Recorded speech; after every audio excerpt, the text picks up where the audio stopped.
La historia de la Iglesia de Jesucristo merece que se recuerde. Pesquisas mormonas.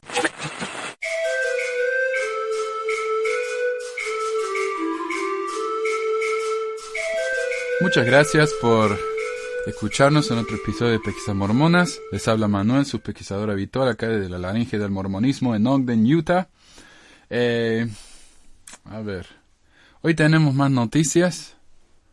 Lamentablemente una de las noticias es una especie de continuación de lo que hablamos la semana pasada, o la vez pasada, no la semana pasada, acerca de los misioneros que fallecieron durante el año, que ya llevaban 10. Lamentablemente esta semana pasada fallecieron 2 más.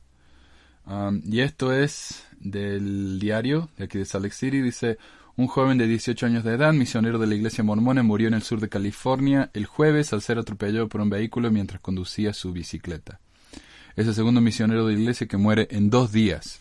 Los 2 misioneros habían estado en sus misiones asignadas por menos de un mes. Elder Andrew Edward Page, 18, de Charlotte, Carolina del Norte, fue golpeado mientras viajaba en Newburgh Street, en Azusa, California. Un poco después de las 4 de la tarde el jueves, según la policía de Azusa, él había estado en el centro de entrenamiento misional de la Ciudad de México por 6 semanas y había llegado a California unas 3 semanas antes del accidente. Elder Cod Daniel Coons, 20, de Victor, Idaho, murió el miércoles durante su servicio en la misión de Tampico, México, de la iglesia después de entrar en contacto con un cable electrificado. Coons había llegado a México hacía menos de un mes. Ambos fueron descritos por las personas cercanas a ellos como jóvenes que estaban llenos de amor, que ayudaron a los demás a sentirse bien, etc. El Elder Page, el compañero de Page, informó que los dos estaban en bicicletas y que habían pasado el turno o la vuelta a donde se dirigían, se pasaron de largo, ¿no? Dijo el presidente de destaca de Page, Brian Baker. Estaban dando la vuelta cuando Page tuvo el accidente. Por alguna razón, Andrew se detuvo por un momento, se ajustó el pantalón y luego giró solo un poco su bicicleta y no vio el coche que se acercaba, dijo. Page llevaba un casco cuando el coche lo golpeó. El oficial de la escena le dijo a Baker que la muerte de Page fue un accidente. No fue culpa de nadie, solo un momento de distracción, dijo Baker. Page fue trasladado en helicóptero médico en estado crítico a un centro cercano de trauma, con lesiones graves, incluyendo trauma en la cabeza, según la policía. Page murió poco después de las 10 el jueves de la noche. Elder Coons. Coons había ido al apartamento de otro misionero el miércoles para que pudieran asistir a una reunión de capacitación al día siguiente, según dijo su familia. Él y los otros misioneros decidieron estudiar las escrituras afuera, porque era más fresco. Los misioneros vivían en el segundo piso del edificio y tenían que caminar por una cornisa para volver a entrar. Hubo un cable de alta tensión colgado y él se rozó contra él y el choque lo empujó fuera del edificio, así que cayó 2 pisos y luego aterrizó. Eso es lo que terminó siendo la causa de la muerte, dijo el hermano del misionero el viernes. Los paramédicos realizaron CPR, o sea, primeros auxilios, durante media hora, pero ellos no lo pudieron hacer volver, dijo su hermano.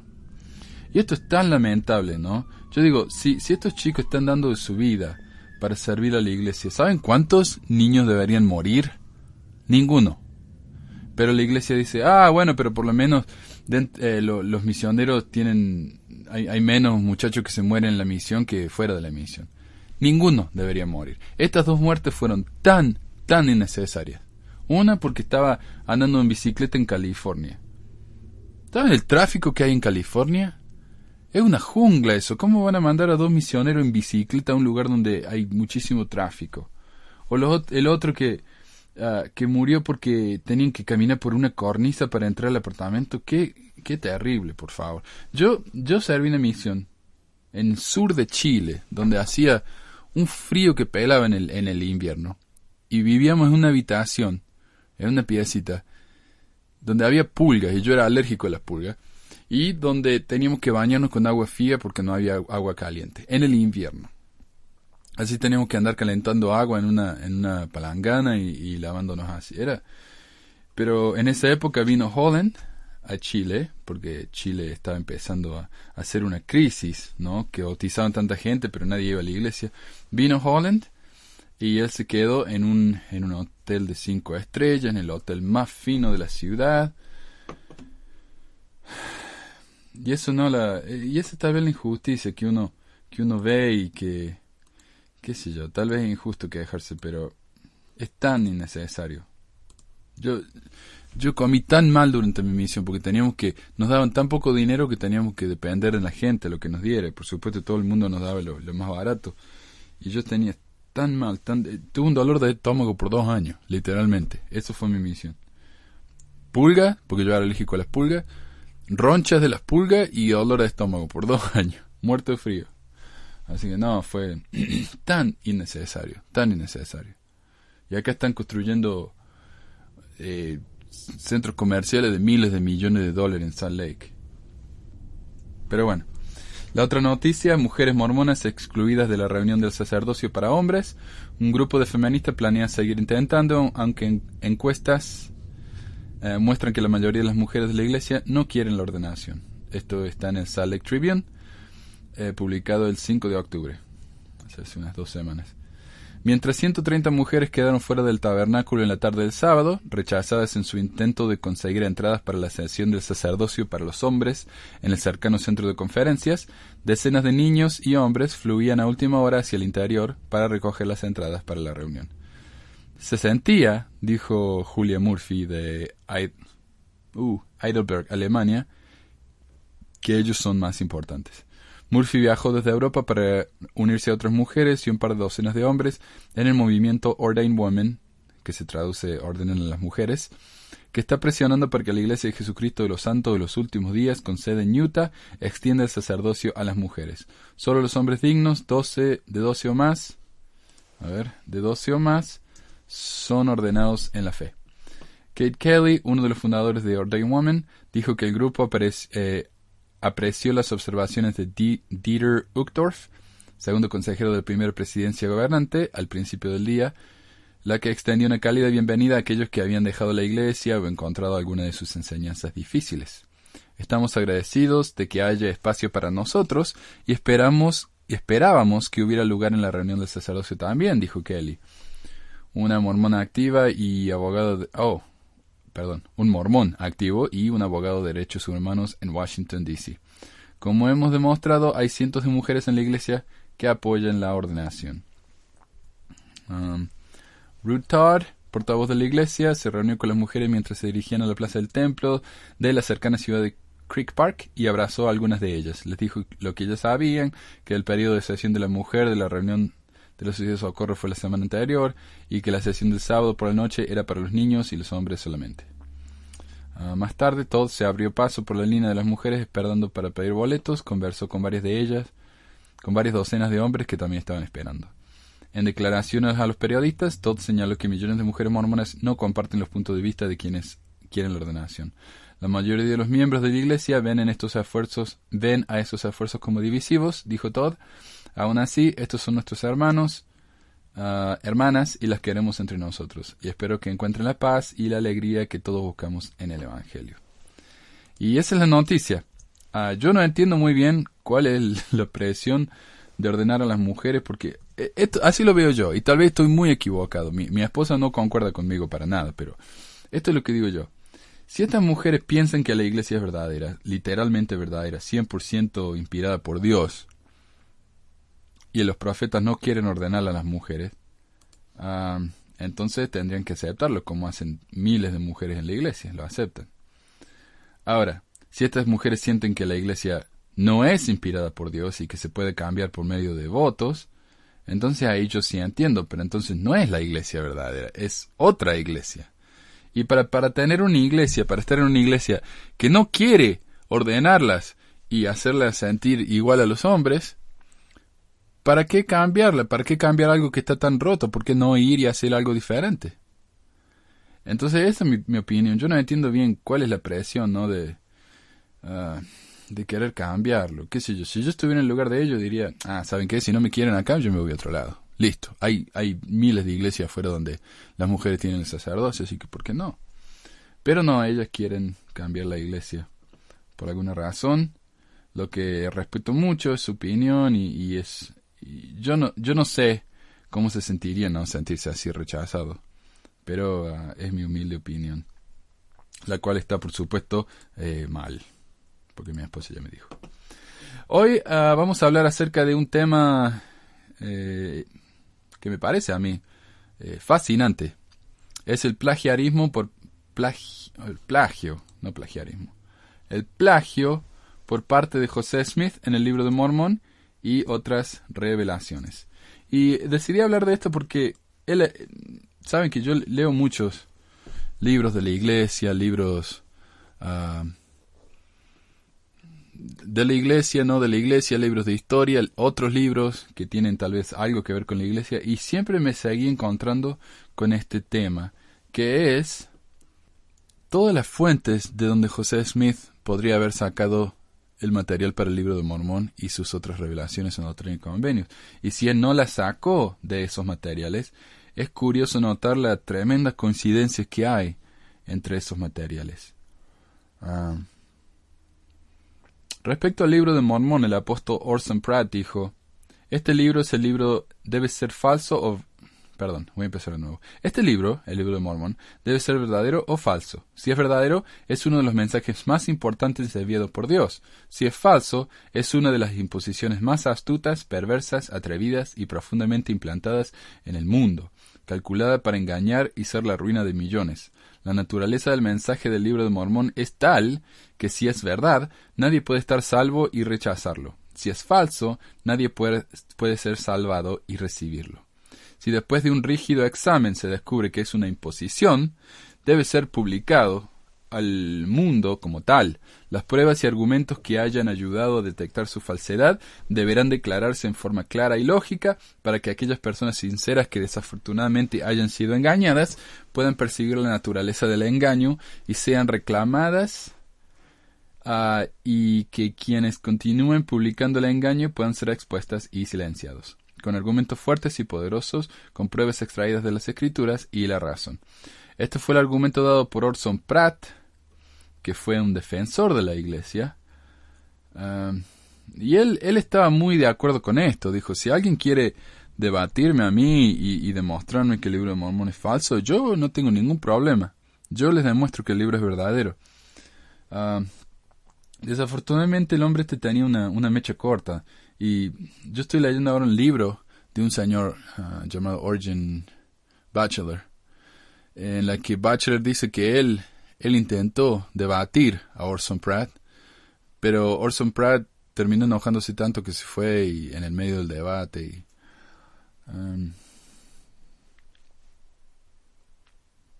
Así que abandonó el debate. Y... qué sé yo, habría que saber un poco más, ¿no? Uno no estuvo ahí, así que no sabe bien qué pasó, pero parece que se ofendió mucho. La madre de José escribió que mucho antes de recibir las planchas de oro, él estaba familiarizado con las historias que contenía. La señora Lucy dijo: durante nuestras conversaciones nocturnas, José de vez en cuando nos da algunas de las historias más divertidas que se pudieran imaginar. Nos describió los antiguos habitantes de este continente, sus vestimentas, sus modos de viajar y los animales sobre los que viajaban, sus ciudades, sus edificios, con todo detalle, su modo de hacer la guerra y también su modo de adoración religiosa. Esto lo podía hacer con la mayor facilidad, al parecer, como si hubiera pasado toda su vida entre ellos. Y esto lo escribió Lucy en su biografía de José Smith. José contó estas historias mucho antes de la muerte de su hermano Alvin en noviembre de 1923. Sin embargo, no recibió las planchas hasta septiembre de 1827. O sea, antes de recibir las planchas venía contando la historia de los lamanitas y los nefitas por 4 años. ¿De dónde sacó esta información específica? No tenemos registros de que esa información se la hubiera dado durante sus entrevistas anuales con Moroni. ¿Dónde, sino en la imaginación fértil de José y en los textos literarios a los cuales tuvo acceso? Entonces el autor acá nos está diciendo, o José Smith inventó esto, o lo sacó de otra gente que lo había dicho antes que él, lo cual es, por supuesto, un plagio. Ahí está. Los montes indios que habían en el oeste de Nueva York era una fuente constante de especulación durante el tiempo en el que José vivió allí. Era una leyenda común que el oeste de Nueva York y Ohio habían sido alguna vez el sitio de una masacre terrible, y que los montes eran los cementerios de una raza entera. O sea, eran montes porque habían echado tanta tierra encima de los fallecidos que se convirtió en un monte. pero era un cementerio.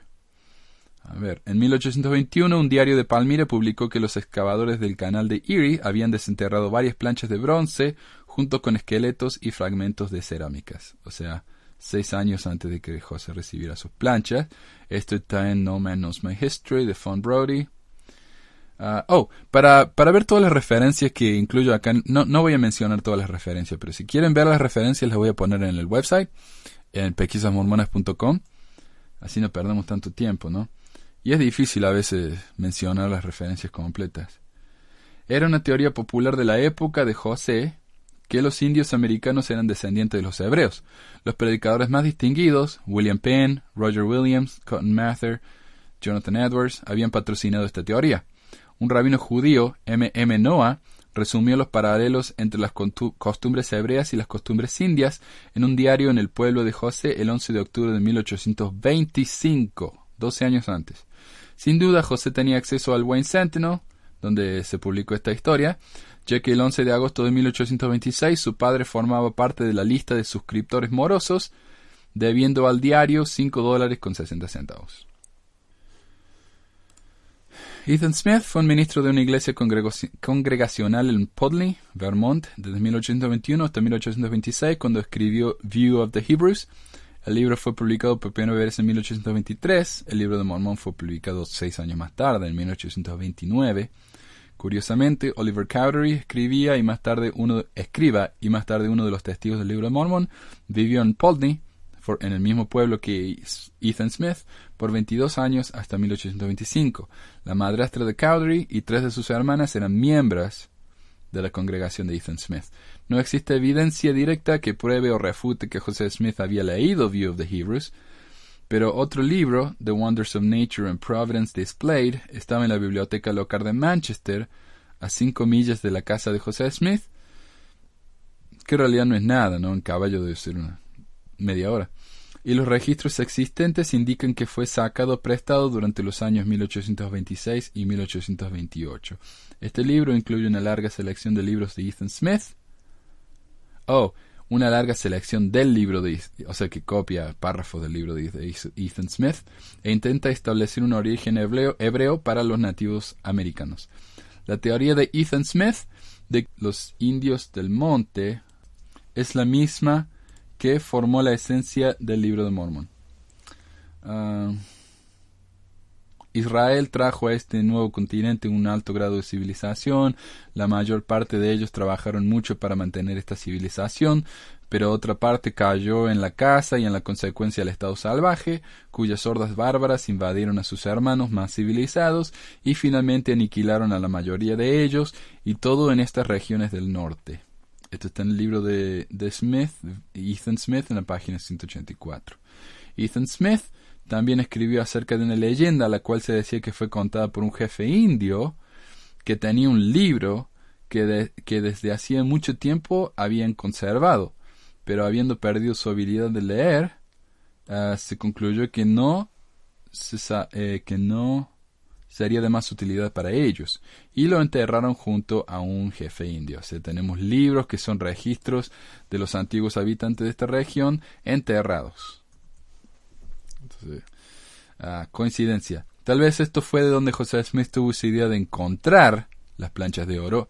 Es obvio que supo acerca de esta leyenda, ya que la citó años después en el diario de la iglesia como evidencia de la historicidad del libro de Mormón. Entonces, él dijo, ¿vieron esa cita que salió en el diario hace mucho que dice exactamente lo que yo les estoy diciendo ahora? ¿Ven? Ahí tengo yo prueba de que otra gente concuerda conmigo y de que esto es verdad. Mientras que otra gente dijo, para un segundito. Hay una cita que salió en el diario años antes, cuando eras un niño, lo leíste y ahora de repente encontraste una historia similar. Eso es demasiada coincidencia. Pero bueno, esa es la vista de los críticos. Consideren los elementos en común entre el libro de Mormón y View of the Hebrews. Este es el libro de Ethan Smith. Se traduce algo así como Vista de los Hebreos. El elder B.H. Roberts, como ya mencionamos en un episodio anterior, resumió estas similaridades entre los dos. Roberts era el historiador de la iglesia y creo yo que un apóstol. Él fue un líder muy grande y muy respetado, un erudito muy respetado de la iglesia. El libro de Mormón y Vista de los Hebreos dicen los dos que les da a los indios de las Américas un origen israelita, trata acerca de la destrucción de Jerusalén y la dispersión de Israel, tratan acerca de una futura reunión de Israel y la restauración de las 10 tribus, enfatiza y usa mucho material proveniente de las profecías de Isaías, incluyendo capítulos enteros. Ok, los apologistas de Fair, de los defensores de la iglesia, dicen que el libro de Mormón y View of the Hebrews solo tienen 30 versículos en común, nada más. Pero lo que fallan en notar es que todos los capítulos citados en ambos libros son de la misma área general de Isaías y que ambos son usados para referirse a lo mismo, a la reunión de Israel, como prueba de que los indios americanos eran descendientes de los de hebreos. Y yo me imagino que Isaías habla de muchas otras cosas también. Pero esas son las dos cosas en las que Ethan Smith y José Smith se concentraron cuando leyeron a Isaías. Otro argumento de la gente de Fair es que mientras que Ethan Smith solo menciona algunos pasajes de Isaías, el libro de Mormón tiene esos pasajes en el texto. Lo cual es un argumento ridículo. Miren, Ethan Smith dice, bueno, en Isaías 18, bla, bla, bla. Bueno, no 18, en Isaías, qué sé yo, tal y tal. Y el libro de Mormón no solamente dice, como dijo Smith, sí, en el libro de Isaías, el capítulo tal y tal, pero lo copia entero. En vez de mencionar el capítulo 14, qué sé yo, el libro de Mormón tiene el capítulo 14. Entonces, es un argumento muy, muy débil. Ya sea que los textos estén citados o copiados, el hecho de que se hace referencia a las mismas escrituras es muy curioso. Finalmente, otro argumento es que el libro de Mormón no copia los capítulos de Isaías de manera exacta, por lo tanto estos versículos tienen que haber sido revelados por Dios o algo así. Esto es lo que dice la gente de Fair.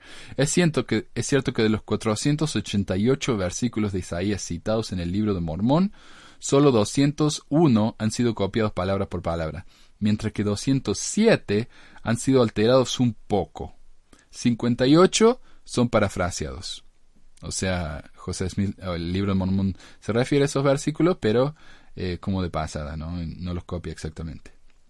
Algo que siempre me pareció curioso, incluso cuando era un miembro fiel de la iglesia, cuando yo traté de tener un testimonio y oraba y leía el libro de Mormón, es que los capítulos de Isaías citados en el libro de Mormón, y presten atención acá, yo no sé si han notado, si ustedes se fijan en segundo Nefi, donde dice, véase Isaías, qué sé yo, 14, lo que sea.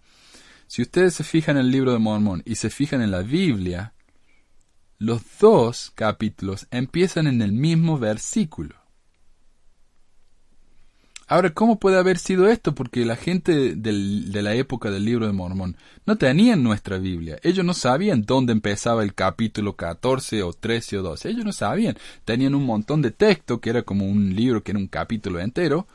¿Cómo sabían ellos? Vamos a empezar por el versículo 1 del capítulo 12. Y esto, ustedes pueden decir, sí, pero los capítulos fueron divididos después, por eso coinciden. No. Empieza con la misma palabra. De repente dice, ok, vamos a empezar a citar a Isaías en el capítulo 11. Empiezan los dos con la misma palabra. Después se van capítulos más tarde, cuando ya no citan más a Isaías, vuelven a citar a Isaías, capítulo 5, empiezan la misma palabra que el capítulo en la Biblia. Eso para mí, eso siempre fue muy extraño. De hecho, la Biblia no fue dividida de la manera en que la tenemos hoy y que la tenía José Smith hasta 1557, o sea, cientos y cientos años después de que Moroni murió, 1000 años casi. Si la versión de la Biblia que Nefi tenía no estaba separada en capítulos, no es una casualidad tremenda que haya elegido comenzar cada cita en el mismo lugar en donde empiezan los capítulos. Eso para mí siempre fue extraño y siempre me hizo tratar de encontrar una explicación para justificar mi fe en el libro de Mormón, y la verdad que nunca lo pude encontrar. Tal vez dijo, bueno, tal vez los hombres que dividieron la Biblia en capítulos fueron inspirados por Dios. Puede ser, esa sería una explicación que nunca escuché en ninguna parte. De hecho, esa es mi explicación, así que si la quieren usar me tienen que dar referencia y mándame 10% de las ganancias. Hace un llamado especial a las gentes del Nuevo Mundo, los dos libros, especialmente las gentes de los Estados Unidos, a que se conviertan en padres y madres cuidadores en Israel, en el Nuevo Mundo, y que se les prometía grandes promesas a la grande nación gentil que ocupará el continente americano si se mantiene en el programa divino. Los dos libros dicen que la habitación del nuevo mundo es por inmigrantes del viejo mundo. Ok, ya lo dijimos. Libro de Mormón. Los jareditas migrantes son llevados a aquella parte donde ningún hombre jamás había estado. Vista de los hebreos. Los inmigrantes son llevados a un lugar donde ningún hombre jamás había estado. Y el problema acá es que tenemos citas textuales, ¿no? ¿Cómo digo? Las partes que coinciden palabra por palabra prácticamente. La colonia entra a un valle con un gran río. Y si no me creen, yo no le estoy tratando de convencer de nada acá. Yo simplemente, si no me creen, ustedes pueden encontrar el libro de Ethan Smith. Está disponible en el internet por gratis, está en inglés. Pero comparen, lean y comparen. Yo lo leí, yo me tomé el trabajo de leer y es un libro increíblemente aburrido, pero lo leí todo. Y así que yo sé que esto es cierto, esto no está inventado, yo lo he corroborado, pero no me crean a mí, vayan y compárenlo ustedes mismos. Y después me insultan, por favor. La colonia, en el libro de Mormón, la colonia entra a un valle con un gran río, la gente viaja hacia el norte y encuentra mares de muchas aguas. El motivo de su viaje fue religioso. Éter tiene una gran conexión con el registro del asunto. O sea, él tiene una gran conexión con el libro de Éter porque es su historia. En el libro de Vista de los Hebreos lo mismo. Entran a un valle con un gran río, la gente viaja hacia el norte, encuentra mares de muchas aguas y el motivo de su viaje fue religioso. Los nefitas se dividieron en dos clases, una parte civilizada y la otra siguió un estilo de vida salvaje, cazador, indolente, que eventualmente los llevó al barbarismo. En Vista de los Hebreos, la tribu perdida se divide en dos clases, una que promueve las artes y la civilización, la otra siguió un estilo indolente de vida, cazan y eventualmente terminan en el barbarismo. O sea, es prácticamente lo mismo. Guerras largas y funestas se pelean entre los nefitas y los lamanitas. En Vista de los Hebreos, guerras largas y funestas se pelean entre la gente civilizada y los bárbaros, que no tienen nombre, pero son lo correspondiente a los nefitas y los lamanitas. Los lamanitas, en el libro de Mormón, los lamanitas exterminan completamente a los nefitas. Lo mismo ocurre con los jareditas, en el lugar donde los nefitas son más tarde aniquilados. Los jareditas eran los buenos y fueron totalmente aniquilados, fallecidos, muertos, asesinados. En Vista de los Hebreos, la división salvaje extermina completamente a la facción civilizada. Eso es lo mismo.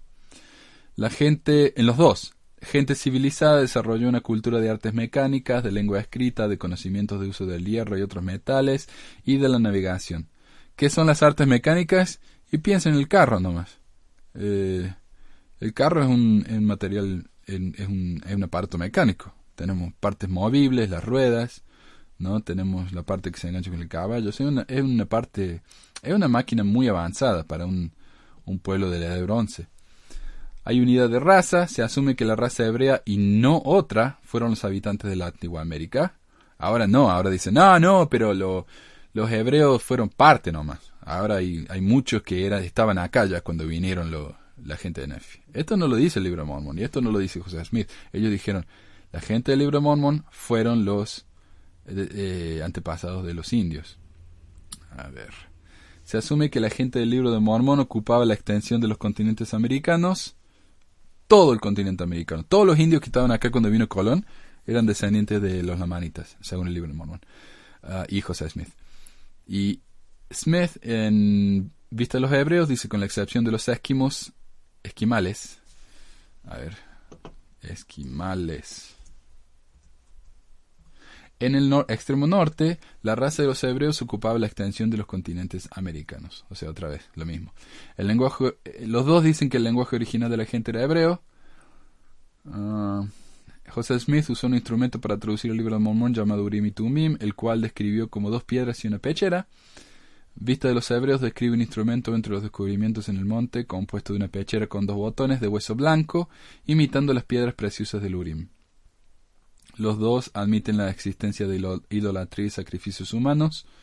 José Smith dice que los profetas ensalzan la generosidad de los pobres y denuncian el orgullo como un rasgo común de la gente.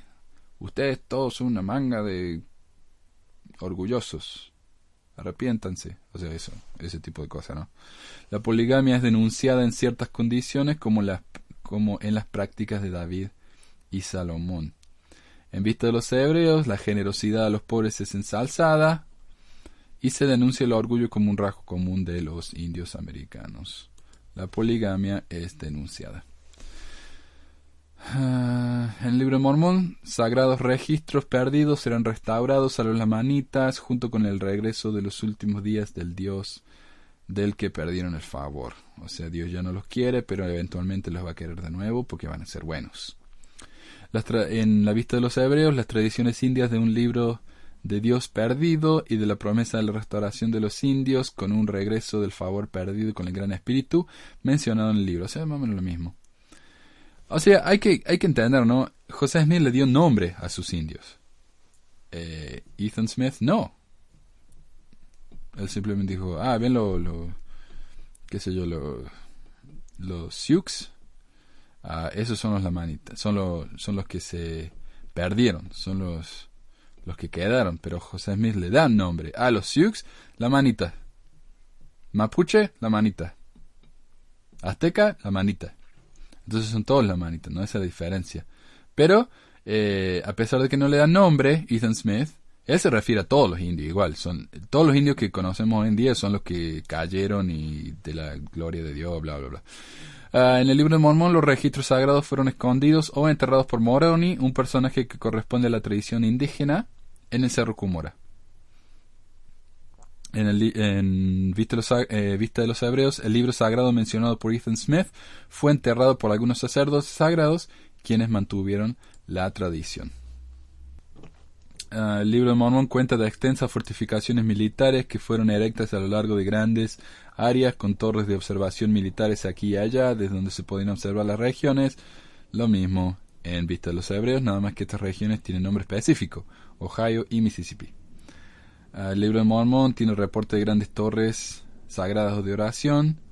Lo mismo en vista de los hebreos. Algunas de la gente en el libro de Mormón causan un cambio de forma de gobierno de monarquía a forma de gobierno republicana. Lo mismo en vista de los hebreos.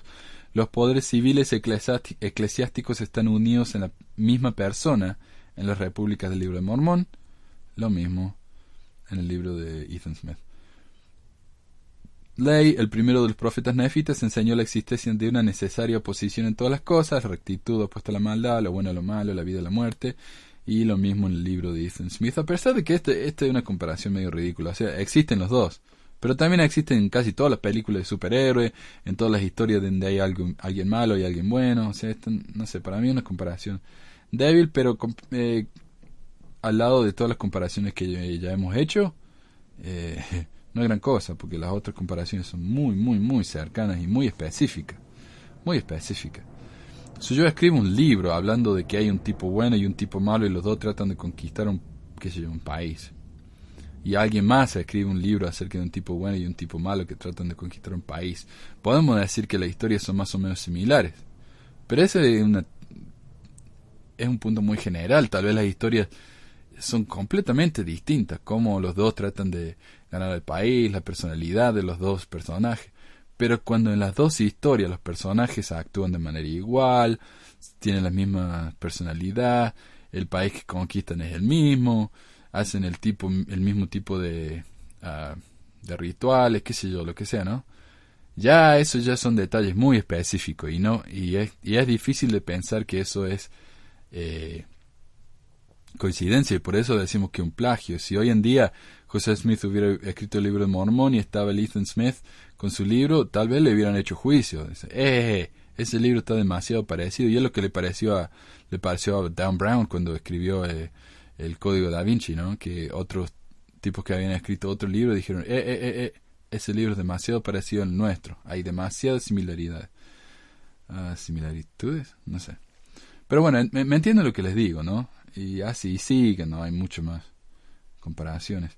Ahora, el Elder Roberts cierra estos paralelismos con esta imponente pregunta. Dice Roberts: ¿pueden estos numerosos y sorprendentes puntos de semejanza ser simplemente una coincidencia? José tomó prestado mucho de la Biblia en la creación del libro de Mormón. Aproximadamente 25.000 palabras en el Libro de Mormón consisten en pasajes del Antiguo Testamento, sobre todo los capítulos de Isaías que Ethan Smith mencionó en Vista de los Hebreos. Otras 2.000 palabras fueron tomadas del Nuevo Testamento. Yo lo que leí fue que un tercio del libro de Isaías está en el Libro de Mormón. Y el libro de Isaías es largo. Un tercio del libro de Isaías es mucho. El texto original del segundo Nefi 16:2 dice: encima del trono estaban los serafines, cada uno de ellos tenía 6 alas, con 2 se cubrían el rostro, con 2 los pies y con 2 volaban. En inglés, esta es una copia exacta de la versión de la Biblia King James, que sería como nuestra Biblia Reina de Valera, la traducción clásica.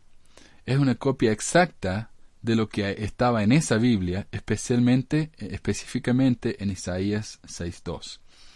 Es un error gramatical poco común. Esa versión de la Biblia en inglés tiene un plural incorrecto para la palabra serafín. El plural correcto que se usó es serafims, el cual fue más tarde corregido en el Libro de Mormón. Así que José Smith, esto es lo que dicen los críticos. Si José Smith recibió el Libro de Mormón por inspiración, uno pensaría que Dios hubiera corregido los errores ortográficos, pero en vez de eso, José Smith no solamente copia los errores ortográficos de la Biblia, sino que más específicamente copia los errores ortográficos de la Biblia que tenía él, de esa versión, de ese año. Segundo Nefi 12:16 es una cita de Isaías 2:16, dice lo siguiente: y sobre todos los barcos del mar, y sobre todas las naves de Tarsis, y sobre todos los panoramas agradables. El problema aquí es que la palabra panorama debería ser traducido como barcos o navíos, lo cual tiene más sentido si uno lo lee así, ¿no? La Nueva Versión Internacional dice: y todo navío señorial. Y tal vez en griego o hebreo, lo que haya sido que estaba escrito el libro de la Biblia, este libro de Isaías, la palabra panorama y la palabra barco eran similares, el traductor la tradujo mal y así se fue perpetuando, ¿no?, el error. Un error de traducción más grave afecta a Isaías 9:1, copiado en el Libro de Mormón como 2, segundo Nefi 19:1. Y después dice: y después la angustió más penosamente por la costa del Mar Rojo, del otro lado del Jordán, en Galilea de las naciones. Un error de traducción en este versículo de Isaías ha dado al texto casi el sentido opuesto al original. La frase la angustió más penosamente debería decir la honró en inglés. Así la Nueva Versión Internacional dice: en el pasado humilló a la tierra de Zabulón y la tierra de Neftalí, pero en el futuro honrará a Galilea de los gentiles. Una vez más, y como una nota aparte, ¿no?, el Libro de Mormón añade el calificativo rojo, el Mar Rojo, en la versión de King James, copiado de la Biblia esa. Pero un vistazo a un mapa de Palestina muestra que esta interpretación es imposible. El Mar Rojo se encuentra en la frontera del sur de Palestina, a más de 250 kilómetros del Mar de Galilea. Entonces cuando dice por la costa, el Mar Rojo, sí, a la costa, a 250 kilómetros. Entonces uno también pensaría, si el Libro de Mormón es inspirado por Dios, dirían los críticos, me parece que Dios conocería un poco acerca de geografía y evitaría un error tan grueso como ese. Un tercer ejemplo se encuentra en segundo Nefi 21:3, una cita de Isaías 11:3. La frase "y le dará penetrante entendimiento en el temor del Señor" debería decir "y se deleitará en el temor del Señor". Aquí la palabra hebrea ragua en este contexto se traduce como deleitable y no como penetrante. Y penetrante en la Biblia está en el sentido de que da miedo, porque así es como está la Biblia en inglés. Le da miedo, cuando en realidad debería decir le da gozo. O sea, casi lo opuesto de nuevo. El Libro de Mormón también hace referencia a dragones y a sátiros en 2 Nefi 23, 21, 22. A ver un segundito, tengo que corregir esto. Yo corrijo acá el texto mientras leo porque una vez copié el texto que me pasó Joel sin revisarlo y lo pueden ver ahí, creo que está en el episodio 2, el de Emma Smith. Alguien dijo, pero ustedes escribieron la palabra 11 de manera incorrecta. ¿Cómo les podemos creer si ni siquiera saben cómo pueden escribir la palabra 11? Así que desde entonces me cuido. Por supuesto, lo que este hombre no sabía es que Joel, su primer idioma es inglés, su segundo idioma es portugués y su tercer idioma es español. A mí me gustaría saber cuántos idiomas habla el muchacho este que nos criticó tanto y nos insultó tanto. Ay. El libro de Mormón también hace referencia a dragones y sátiros en 2 Nefi 23, 21, 22, lo cual concuerda con la versión de la Biblia de King James, mientras que las versiones más modernas de la Biblia no incluyen estas criaturas mitológicas. Son traducciones incorrectas. Estaba escuchando el otro día una clase, sería un lecture, como se dice, una clase, una presentación de un erudito de la Biblia que decía, sí, la Biblia habla acerca de unicornios, pero está traducido mal. En la Biblia ellos se referían a un tipo de caballo que no tiene paralelo en inglés, entonces lo tradujeron como unicornio. Y esto es algo similar. En la Biblia no, en ese sentido no hablaba de dragones y sátiros. Alguno podría decir, ¿qué problema hay con que el libro de Mormón tenga los mismos errores que la Biblia? El problema, dicen los críticos, es que no son errores generales, errores que algunos persisten o que no tienen gran importancia, como qué sé yo, escribir una palabra con un error de ortografía. Estos son errores que completamente cambian el significado de los versículos citados, errores que estaban en la copia de la Biblia de José, que José tenía, pero que no están en otras versiones de la Biblia, lo cual quiere decir que Smith obviamente copió estos versículos. Si los hubiera recibido por medio de inspiración divina, como dijimos antes, es justo considerar que los versículos hubieran estado dictados de manera correcta. Después de todo, José Smith cambió versículos, como 200 y tanto, ¿no? Cambió muchos versículos. Entonces, ¿por qué no pudo haber cambiado estos versículos y escribirlos bien? Como Isaías o quien haya sido intentó decir, ¿no? Después de todo, Dios tiene perfecto entendimiento y sabe cuál es el significado exacto de la Biblia. Y Smith dice que en sus artículos de fe, que creemos en la Biblia hasta donde está traducida correctamente. Si el libro de Mormón tiene los mismos errores de traducción que la Biblia, ¿cómo podemos aceptar que es el libro más correcto sobre la faz de la tierra? Como fue declarado por el mismo José Smith. José incluso parece haber copiado a su padre.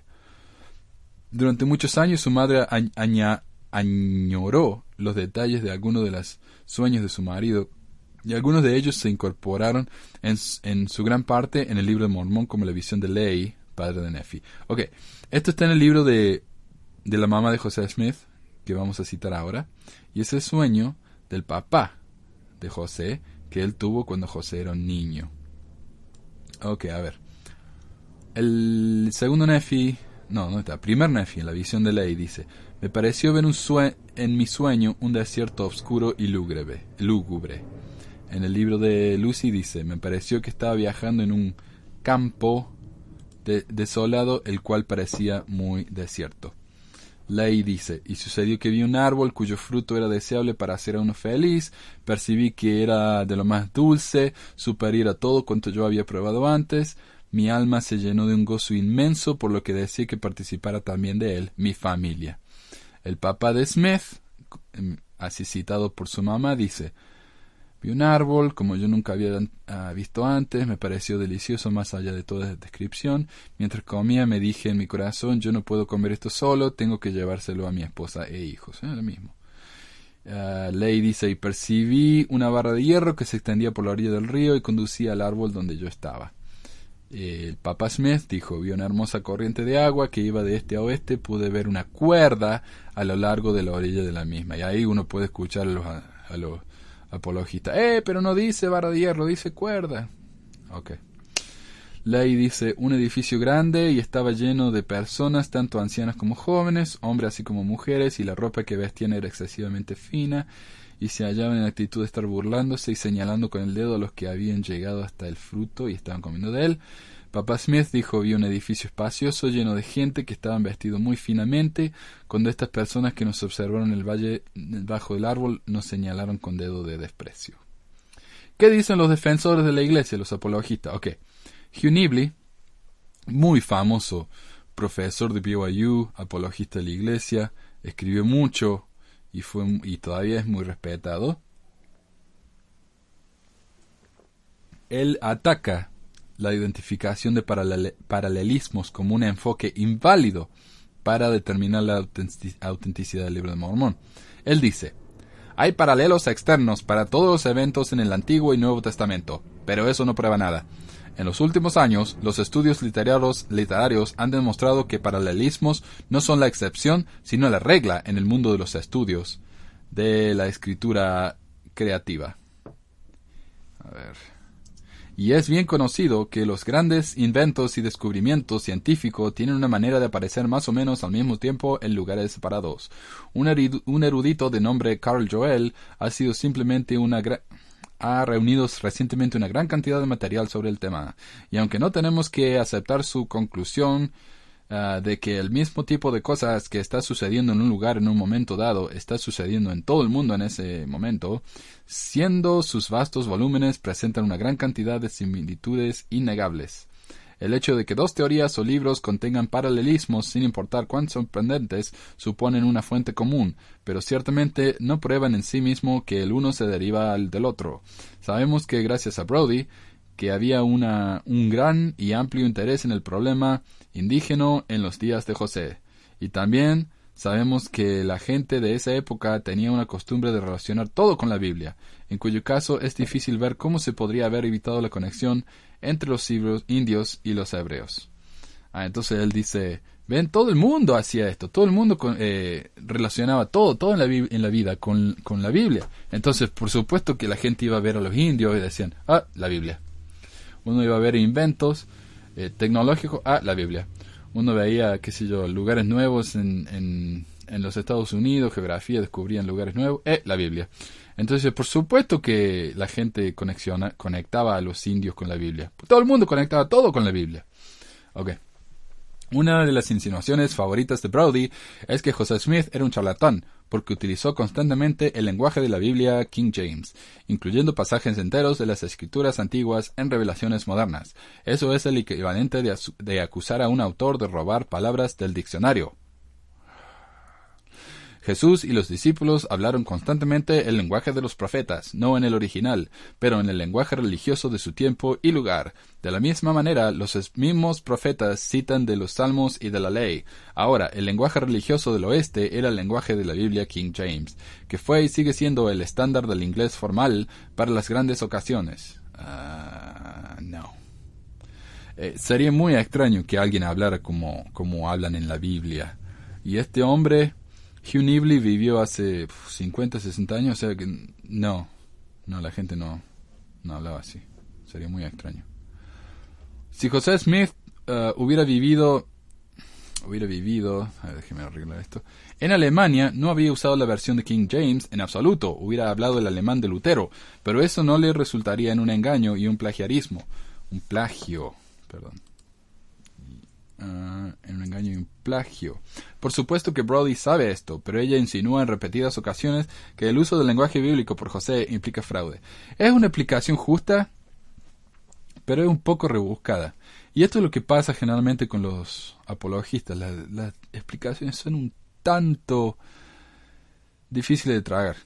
En otras palabras, uno diría lo que dijo acá Nibley fue que José usó el lenguaje de la Biblia porque era lo que conocía, pero eso no afecta el hecho de que el mensaje es verdadero. Ok. Hay otra teoría que dice que José Smith veía lo que pasaba en el Libro de Mormón, no en palabras, sino en como fotos y figuras, como una película, y él lo fue escribiendo. Entonces, por supuesto que escribió lo que estaba en el libro en la Biblia que tenía él, porque todo lo que hacía él era simplemente poner en palabras lo que él veía en imágenes. Pero esto no fue lo que muchos testigos del Libro de Mormón dijeron. O sea que esta es una explicación que tal vez valdría la pena tener en cuenta, pero que no concuerda con lo que nos han dicho los contemporáneos de José Smith. Un historiador Sud, que no se sabe quién, Sud significa santo de los últimos días, ¿no? Mormón. Se cree que fue D. Michael Quinn, antes de su desilusión con la dirección de la iglesia, señaló que el hecho de tomar prestado, a ver, déjame corregir acá, de tomar prestado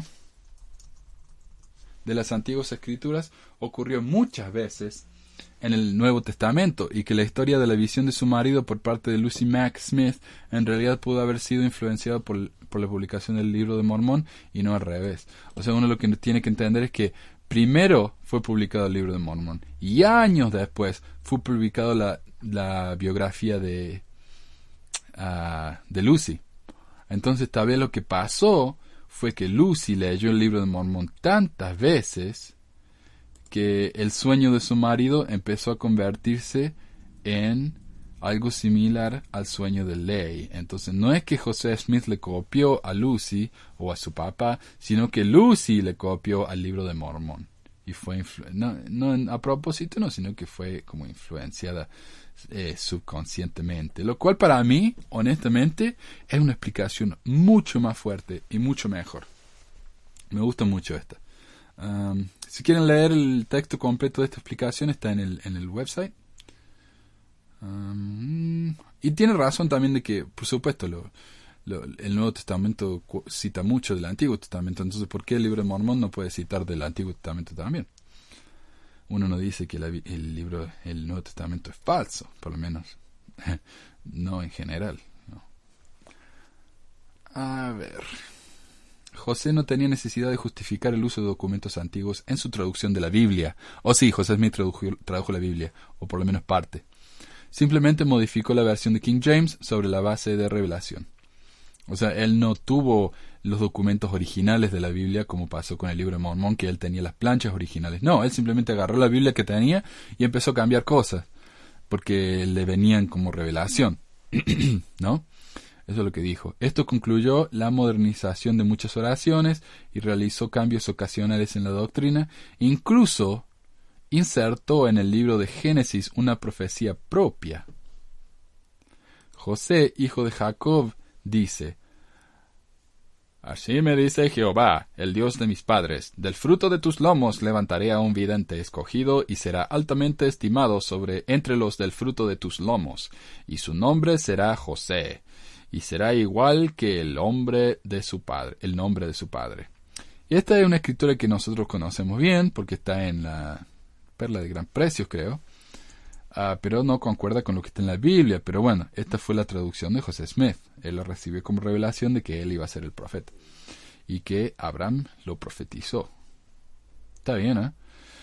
José también agregó en gran medida a la profecía de Isaías, en el capítulo 29, en relación con el sabio y el libro sellado. Añadió numerosos detalles que coinciden con el caso de la visita de Martin Harris a Charles Anton para la confirmación del egipcio reformado, en la que se afirmaba que el Libro de Mormón estaba escrito. La profecía de Isaías también se hizo que incluyera referencias a los testigos del Libro de Mormón y al regreso de las planchas de oro al Señor. O sea, todo eso que no estaba en Isaías se fue cambiado un poco. Y ahora, ¡pum!, ahí está. Toda la profecía del Libro de Mormón, los testigos, Antón, todo está ahí. Ahora está todo ahí. Para escuchar más acerca de Antón, también tenemos un episodio específicamente acerca de eso, si están interesados. Esto va más allá del plagiarismo y se convierte en cambiar escrituras preexistentes para apoyar la divinidad de la misión de José y de la iglesia que él estableció. Ok. El libro de Abraham. Hablemos acerca del libro de Abraham. Como resultado de la escuela de los profetas establecida en marzo de 1833, José se enteró de que Elohim, una palabra hebrea para referirse a Dios, es plural. Esto probablemente proporcionó la base para su afirmación en el libro de Abraham de que los dioses organizaron la tierra.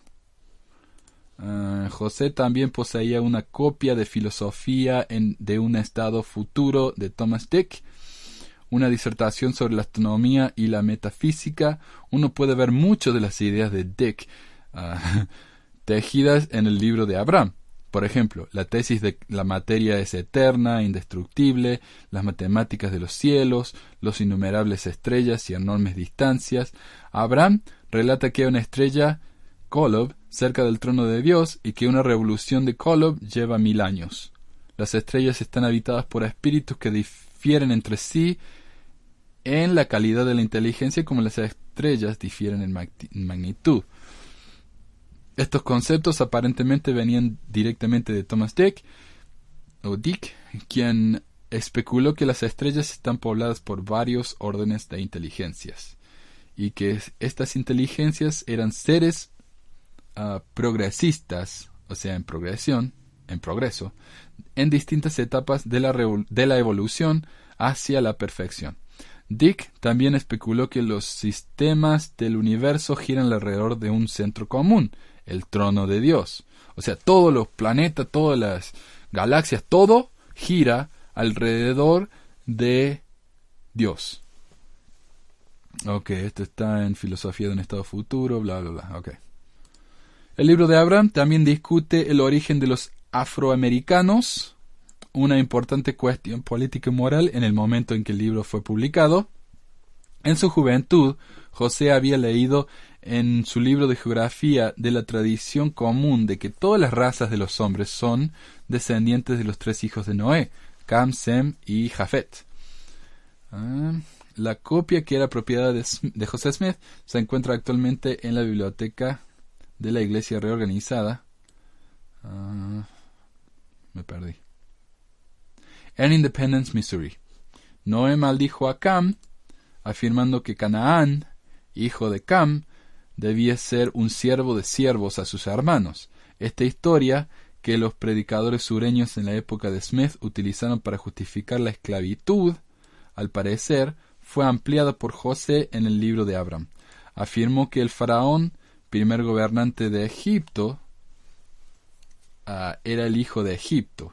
Se llamaba Egipto, hija de Cam. Por lo tanto, los egipcios heredaron la maldición de Noé de una piel negra, la cual incluía una negación del derecho del sacerdocio. Esto proporcionó una vía para José para expresar sus puntos de vista sobre la cuestión de la esclavitud. Poco después publicó un comunicado en su periódico de la iglesia, atacando la posición abolicionista.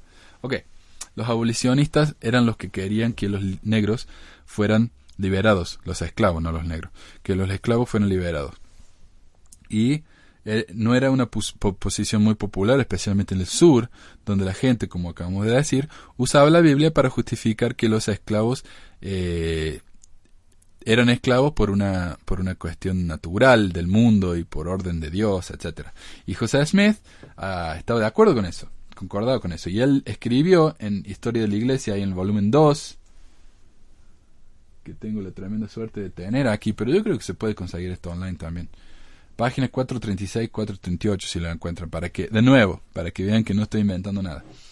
Él dijo que la posición abolicionista estaba calculada para arrasar a los justos estados del sur y liberar al mundo a una comunidad de personas que podría, por ventura, invadir a nuestra sociedad y violar la mención que tenemos sobre la esclavitud que se encuentra en la Sagrada Biblia.